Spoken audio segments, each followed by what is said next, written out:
दोस्तों नमस्कार, ये है मार्गदर्शन फॉर सिविल सर्विसेज। मैं अनुराग चौधरी। दोस्तों आज की वीडियो में हम सॉल्व करेंगे Uttar Pradesh added junior high school सहायक अध्यापक और प्रधानाध्यापक भर्ती परीक्षा के लिए सभी अभ्यर्थियों के लिए अनिवार्य खंड जीएस का प्रैक्टिस सेट संख्या 14, जिसमें हम कुल 50 प्रश्नों को सॉल्व करेंगे। दोस्तों ये video aided junior high school परीक्षा के साथ साथ अन्य प्रतियोगी परीक्षाओं जैसे यूपीटीईटी, सीटीईटी और उत्तर प्रदेश अधीनस्थ सेवा चयन आयोग द्वारा आयोजित पीईटी यानी पेट परीक्षा के लिए भी बहुत ही उपयोगी है। तो आइए सॉल्व करते हैं आज का प्रैक्टिस सेट। दोस्तों आज के प्रैक्टिस सेट का पहला प्रश्न देखिए। पारिस्थितिकी तंत्र में एक पोषी स्तर से दूसरे पोषी स्तर में स्थानांतरण से ऊर्जा की मात्रा पर क्या प्रभाव पड़ता है, आपको बताना है। ऑप्शन है बढ़ती है, घटती है, स्थिर रहती है, बढ़ या घट सकती है। तो आपको बताना है कि पारिस्थितिकी तंत्र में एक पोषी स्तर से दूसरे पोषी स्तर में जाने से ऊर्जा की मात्रा पर क्या प्रभाव पड़ता है। तो सही उत्तर है दोस्तों, एक पोषी स्तर से दूसरे पोषी स्तर तक जाने पर ऊर्जा की मात्रा घटती है। ऑप्शन बी आपका जो है सही उत्तर है।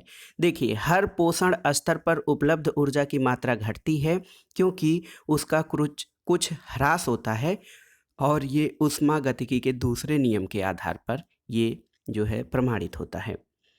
अगला प्रश्न है दोस्तों, देखिए निम्नलिखित में से कौन सा जैविक नाइट्रोजन निर्धारण से संबंधित है, आपको बताना है। ऑप्शन है लाल शैवाल, भूरा शैवाल, हरा शैवाल या नील हरी शैवाल। तो सही उत्तर है जैविक नाइट्रोजन निर्धारण से संबंधित है नील हरी शैवाल।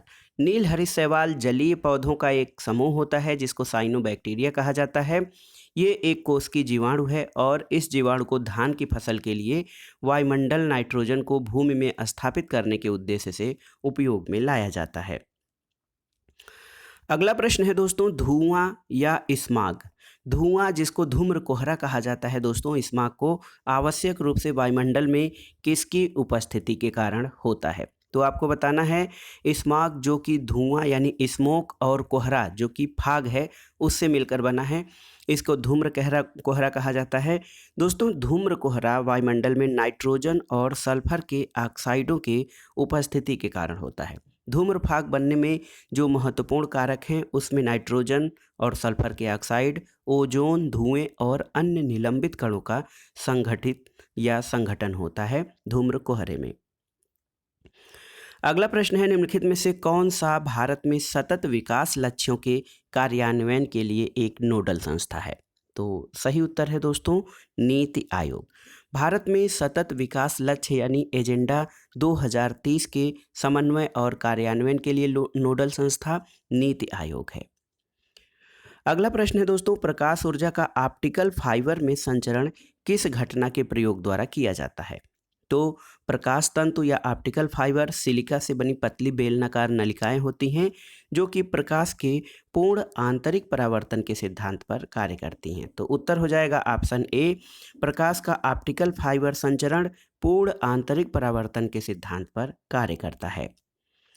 अगला प्रश्न देखते हैं दोस्तों, जब किसी साबुन के बुलबुले को आवेशित किया जाता है तो क्या घटित होता है। तो उत्तर क्या है दोस्तों, जब किसी साबुन के बुलबुले को आवेशित किया जाता है तो उसकी त्रिज्या बढ़ जाती है यानी वो बुलबुला फूलने लगता है।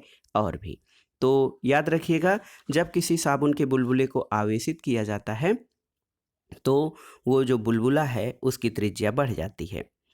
अगला प्रश्न है, किस जीव का रक्त सफ़ेद होता है। तो आप जानते हैं दोस्तों तिलचट्टा। ये हम लोग बहुत छोटे पर से जो जीके की बुक आती थी उसमें आश्चर्यजनक जीके में ये पढ़ते थे कि किस जीव का रक्त सफ़ेद होता था, तो तिलचट्टा है। अगला प्रश्न है दोस्तों, नाइट्रोजन स्थिरीकरण जीवाणु किस पौधे की जड़ों के साथ संयोजन करते हैं। दाल, चावल, गेहूं या गन्ना। तो आप जानते हैं जो दलहनी फसलें हैं वहाँ पर नाइट्रोजन स्थिरीकरण जीवाणु जो है इन पौधों की जड़ों के साथ संयोजन करते हैं। तो याद रखिएगा नाइट्रोजन स्थिरीकरण जीवाणु जो हैं वो दालों के पौधों में जड़ों के साथ संयोजन करते हैं दोस्तों। अगला प्रश्न देखिए, निम्नलिखित में से कौन सा सही सुमेलित नहीं है, आपको बताना है। ऑक्सीटोसिन हार्मोन ये आपका सही सुमेलित है। एस्पार्टेम संश्लेषित मधुरक सही सुमेलित है।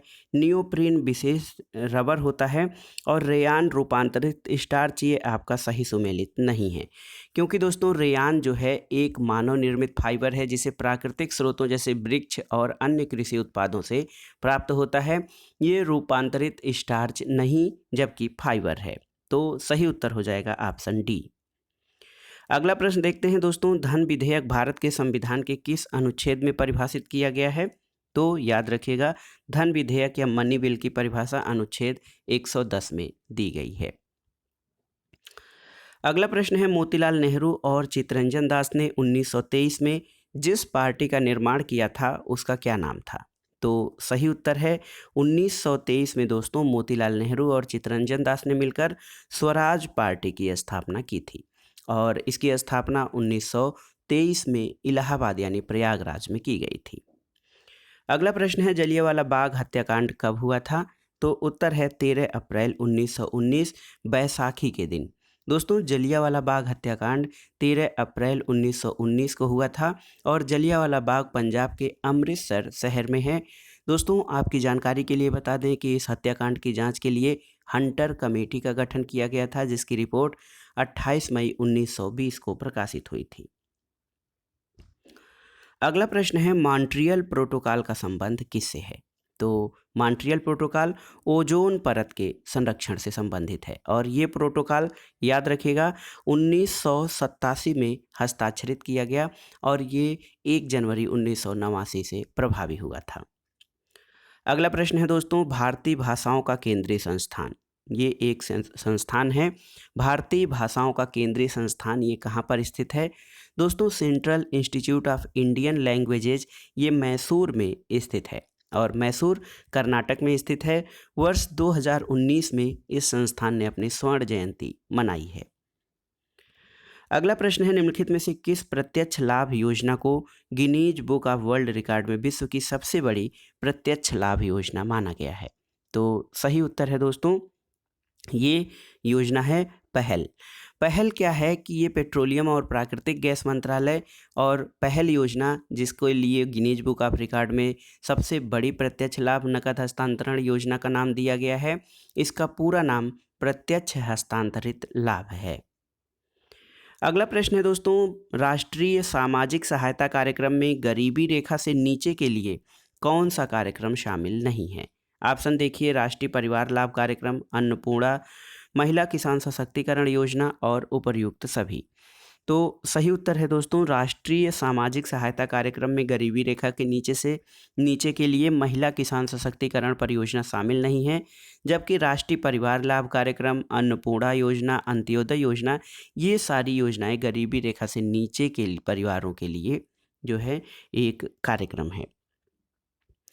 अगला प्रश्न देखते हैं, वर्ष के अधिकांश हिस्सों में बेरोजगार रहने वाले जो व्यक्तियों की संख्या को क्या कहा जाता है? तो ऐसी स्थिति दोस्तों सामान्य स्थिति बेरोजगारी कही जाती है, यानी यूजुअल स्टेटस अनएम्प्लॉयमेंट। और ये वर्ष के 365 दिनों में किसी व्यक्ति के कार्य करने की स्थिति को प्रदर्शित करता है और यदि कोई व्यक्ति वर्ष में अधिकांश दिन यानी 183 दिन अगर जो कोई व्यक्ति कार्य नहीं करता है तो उसे सामान्य स्थिति बेरोजगारी कहा जाता है। अगला प्रश्न है दोस्तों, देखिए कि नागरिक पंजीकरण के अंतर्गत कितने दिनों के भीतर जन्म और मृत्यु की घटना को भारत में रजिस्ट्रेशन करना कानूनी रूप से अनिवार्य है? तो उत्तर है 21 दिनों के भीतर। देखिए दोस्तों, नामांकन बढ़ाने, उपस्थिति बढ़ाने और बच्चों के जो है भारत में जन्म मृत्यु रजिस्ट्रीकरण अधिनियम 1969 के तहत बच्चे के जन्म के 21 दिन के अंदर उसका संबंधित राज्य केंद्र शासित प्रदेश द्वारा पंजीकरण करना अनिवार्य है। अगला प्रश्न, मिड डे मील योजना जिसको कि मध्याह्न भोजन योजना कहा जाता है, ये कब प्रारंभ हुआ था? तो सही उत्तर है दोस्तों 1995 में और ये योजना 15 अगस्त 1995 से प्रारंभ हुई थी कि स्कूलों में बच्चे आएँ और उनके लिए पोषक भोज्य पदार्थ उपलब्ध कराया जाए। तो इस योजना को ध्यान में रखते हुए 15 अगस्त 1995 से मिड डे मील योजना शुरू की गई थी। अगला प्रश्न है, निम्नलिखित में से कौन शुक्ल यजुर्वेद की संहिता है? तो सही उत्तर है शुक्ल यजुर्वेद की जो संहिता है दोस्तों वो है वाजसनेयी संहिता। याद रखिएगा ऑप्शन ए वाजसनेयी संहिता जो है ये शुक्ल यजुर्वेद का है। शुक्ल यजुर्वेद की दो शाखाएं हैं, शुक्ल यजुर्वेद और कृष्ण यजुर्वेद। शुक्ल यजुर्वेद की संहिता जो है वाजसनेयी कहा जाता है और शुक्ल यजुर्वेद केवल पद्य में लिखा गया है, लेकिन जो कृष्ण यजुर्वेद है वो गद्य और पद्य दोनों में लिखा गया है। अगला प्रश्न देखते हैं दोस्तों, आप जानते होंगे हाथी गुम्फा अभिलेख ये किस शासक के विषय में जानकारी देता है? ऑप्शन है खारवेल, अशोक, हर्षवर्धन और कनिष्क। तो सही उत्तर है दोस्तों खारवेल। उदयगिर पहाड़ी के हाथी गुम्फा से खारवेल के बारे में जानकारी मिलती है और इसमें खारवेल के बचपन, शिक्षा, राज्याभिषेक और राजा होने के बाद से 13 वर्षों के शासनकाल की घटनाओं का क्रमबद्ध जो है विवरण दिया गया है।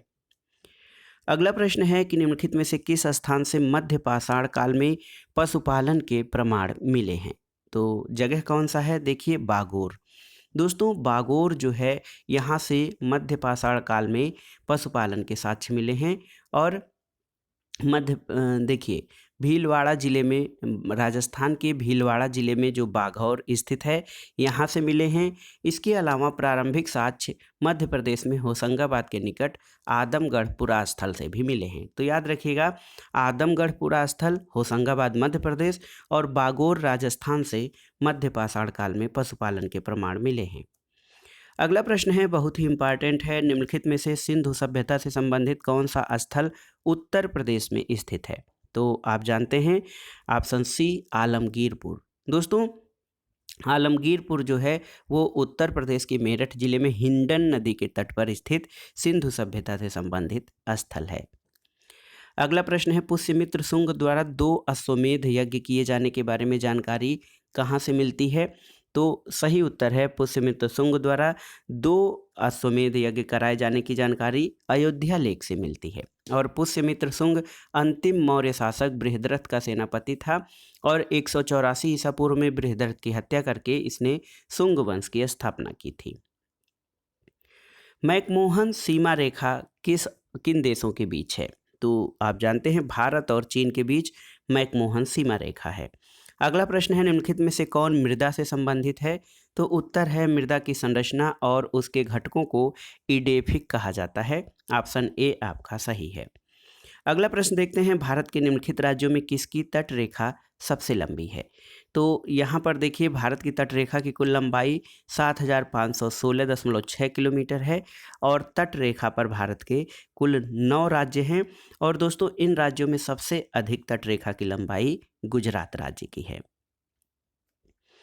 अगला प्रश्न है भारत की निम्नलिखित नदियों में से कौन पश्चिमी घाट से नहीं निकलती है? आपको बताना है कौन सी नदी पश्चिमी घाट से नहीं निकलती है। सही उत्तर है ताप्ती या तापी। दोस्तों तापी नदी मध्य प्रदेश के मुल्ताई नगर यानी बैतूल जिला से निकलती है और जो दक्कन के पठार में स्थित है और तापी नदी वहाँ से निकलकर लगभग 724 किलोमीटर दूर अरब सागर में गिरती है, जबकि गोदावरी, काबरी और कबाम ये पश्चिमी घाट से निकलने वाली नदियां हैं। अगला प्रश्न है कौन इलायची और काली मिर्च का सबसे बड़ा उत्पादक है? तो इलायची और काली मिर्च का सबसे बड़ा उत्पादक राज्य केरल है और केरल भारत की 70% इलायची का उत्पादन करता है। अगला प्रश्न देखते हैं दोस्तों भारत में बाघ परियोजना कब शुरू की गई थी?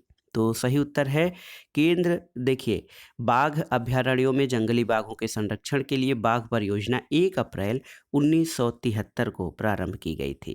तो दोस्तों बाघ परियोजना देखिए, हाथी परियोजना, इसके अलावा पांडा परियोजना, ये सारी परियोजनाओं का डेट आपको याद रहना चाहिए। अगला प्रश्न है निम्नलिखित में से कौन एक मानव जनित जीवों का उदाहरण है? जल तंत्र, घास का मैदान, वर्षा वन या फसली भूमि। तो सही उत्तर है मानव जनित जीवों का उदाहरण फसली भूमि है, क्योंकि फसली भूमि जो है मनुष्य द्वारा तैयार की जाती है, उस पर फसल उगाए जाते हैं, जबकि जल तंत्र, घास का मैदान और वर्षा का वन ये प्राकृतिक जीवों के उदाहरण हैं।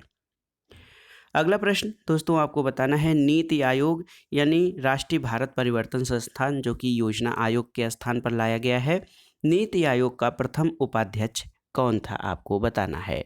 तो सही उत्तर है दोस्तों, नीति आयोग के प्रथम उपाध्यक्ष अरविंद पनगढ़िया रहे। अरविंद पनगढ़िया नीति आयोग के प्रथम अध्यक्ष बने थे। अगला प्रश्न देखते हैं दोस्तों। देखिए अगला प्रश्न कि भारत में भाषा के आधार पर बनने वाला पहला राज्य कौन था। तो आप जानते हैं भारत में भाषा के आधार पर सबसे पहले आंध्र प्रदेश राज्य की स्थापना की गई थी। और देखिए आंध्र प्रदेश का सृजन भाषा के आधार के पर 1953 में हुआ था और राज्य पुनर्गठन अधिनियम 1956 द्वारा भाषाई आधार पर राज्यों का पुनर्गठन 1956 में हुआ था, लेकिन आंध्र प्रदेश का भाषा के आधार पर गठन 1953 में हुआ था। अगला प्रश्न है, निम्नलिखित में से कौन एक संविधानेतर संस्था है। संघ लोक सेवा आयोग, वित्त आयोग, निर्वाचन आयोग या नीति आयोग। तो सही उत्तर है दोस्तों नीति आयोग। नीति आयोग जो है ये एक संविधानेतर संस्था है। तो याद रखिएगा नीति आयोग एक संविधानेतर संस्था, जबकि संघ लोक सेवा आयोग, वित्त आयोग और निर्वाचन आयोग ये संवैधानिक संस्थाएं हैं। अगला प्रश्न है, सरकारिया आयोग की संस्तुतियां निम्नलिखित में से किससे संबंधित हैं। तो सरकारिया आयोग दोस्तों केंद्र राज्य संबंधों पर विचार करने, उनको सुदृढ़ करने के लिए RS सरकारिया यानी न्यायमूर्ति रणजीत सिंह सरकारिया की अध्यक्षता में जून 83 में एक आयोग गठित किया गया था और इसने अपनी रिपोर्ट जनवरी 88 में दी थी। अगला प्रश्न है दोस्तों, लोक हितवादी उपनाम से किसे जाना जाता था। तो सही उत्तर है गोपाल हरि देशमुख। दोस्तों गोपाल हरि देशमुख महाराष्ट्र के एक समाज सुधारक थे और देशमुख ने साप्ताहिक पत्रिका प्रभाकर में लोक हितवादी उपनाम से महाराष्ट्र में समाज सुधार पर आलेख लिखे थे। अगला प्रश्न देखते हैं, महात्मा गांधी को वन मैन बाउंड्री फोर्स कहकर किसने संबोधित किया था। तो सही उत्तर लॉर्ड माउंटबेटन ने। दोस्तों माउंटबेटन ने गांधी जी को वन मैन बाउंड्री फोर्स की उपाधि दी थी और कहा था कि जो काम 50,000 हथियारबंद सिपाही नहीं कर सकते थे वह काम गांधी जी ने कर दिखाया।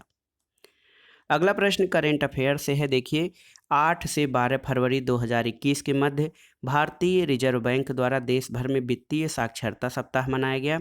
इसका मुख्य विषय क्या था। तो सही उत्तर है ऋण अनुशासन और औपचारिक संस्थाओं से ऋण।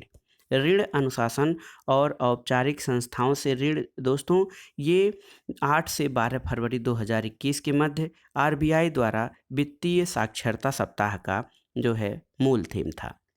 अगला प्रश्न है, 6 फरवरी 2021 को केंद्र सरकार ने किसे राष्ट्रीय सुरक्षा सलाहकार परिषद का अध्यक्ष नियुक्त किया है।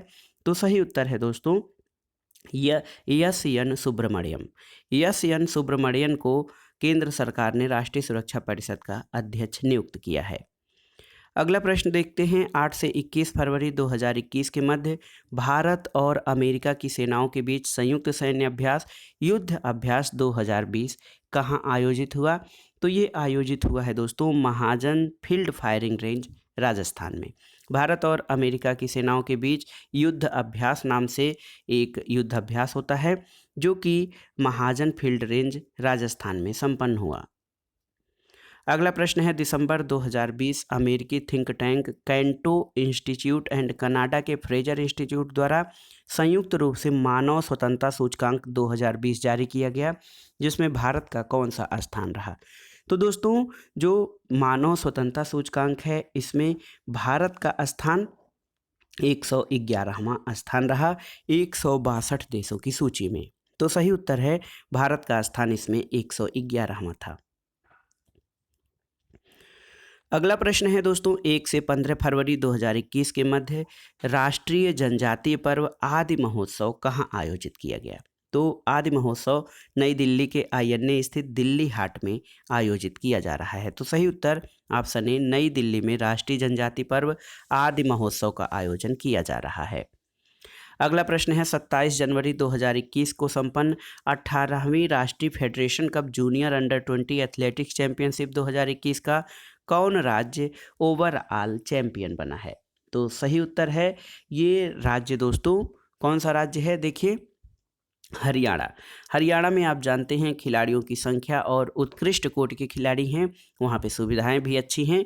तो तो जूनियर एथलेटिक्स चैंपियनशिप अंडर 20 में हरियाणा राज्य ओवरऑल चैंपियन बना है। अगला प्रश्न देखते हैं, रीजनिंग से, सामान्य रीजनिंग से संबंधित है। मछली सल्क, उसी प्रकार भालू।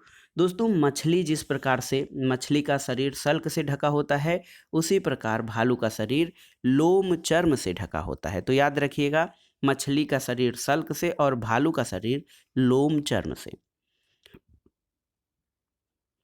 देखिए बहुत सामान्य रीजनिंग, ये हम लोगों से मतलब बच्चों से कई लोग पूछते हैं कि 12 मीटर के कपड़े में कितनी बार कैंची लगाई जाने पर कपड़ा 1-1 मीटर के 12 टुकड़ों में विभाजित हो जाएगा। 12 मीटर के कपड़े में कितनी बार कैंची लगाई जाए कि कपड़ा 1-1 मीटर के 12 टुकड़ों में विभाजित हो जाए?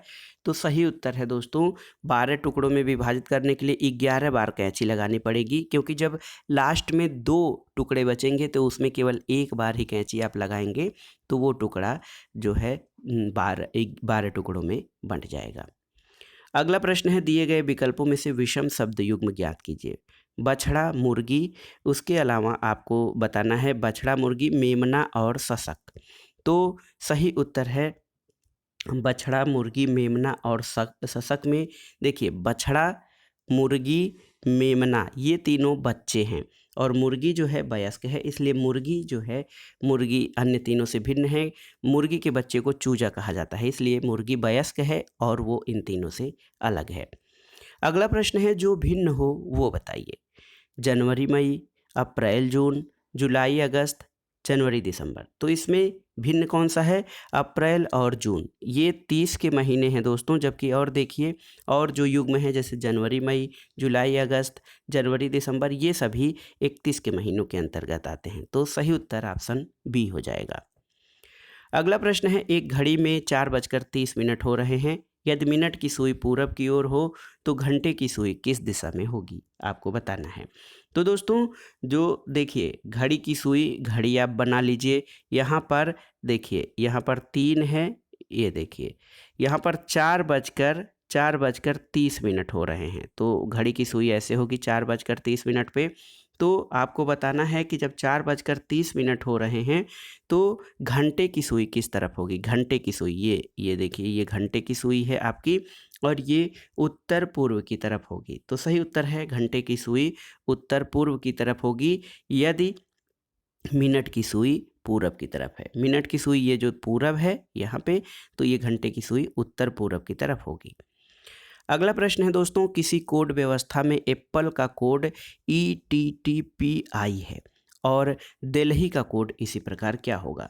तो याद करिए दोस्तों, सेट करिए, ए में 4 जोड़ेंगे तो ई हो जाएगा, ABCD और ई, और पी में 4 जोड़ेंगे QRST। तो देखिए जब इस तरह से आप जोड़ेंगे तो 4 जोड़ने पे, तो दिल्ली में जब 4 जोड़ेंगे, डी में 4 जोड़ेंगे तो एच आ जाएगा, उसके बाद ई में 4 जोड़ेंगे आई आ जाएगा, फिर एल में 4 जोड़ेंगे पी आ जाएगा, एच में 4 जोड़ेंगे यल आ जाएगा और आई में 4 जोड़ेंगे तो यम आ जाएगा। तो HIPLM आपका ऑप्शन सी सही उत्तर हो जाएगा।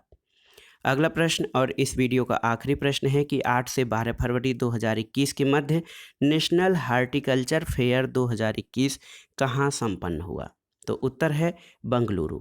दोस्तों देखिए नेशनल हार्टिकल्चर फेयर या मेला 2021 बंगलुरु कर्नाटक में हुआ और इसका थीम था इस वर्ष का horticulture for startup and stand up India. तो दोस्तों ये था आज का वीडियो।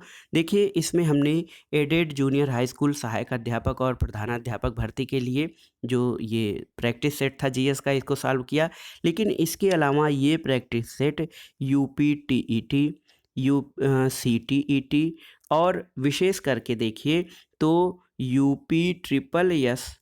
UPSSC द्वारा आयोजित प्रिलिमिनरी एलिजिबिलिटी टेस्ट पेट के लिए भी बहुत ही उपयोगी तथा महत्वपूर्ण है। तो आप इन जो है प्रश्नों को सॉल्व कर लीजिएगा। ये प्रश्न बहुत ही साधारण है, कठिन नहीं है और आप इसमें से कई प्रश्नों को जानते भी होंगे, लेकिन रिवीजन के लिए भी ये श्रृंखला बहुत महत्वपूर्ण है। तो वीडियो कैसा लगा हमें कमेंट बॉक्स में ज़रूर बताइएगा। वीडियो को लाइक करें, शेयर करें और इस चैनल मार्गदर्शन फॉर सिविल सर्विसेज को सब्सक्राइब करें। वीडियो देखने के लिए धन्यवाद दोस्तों। नमस्कार।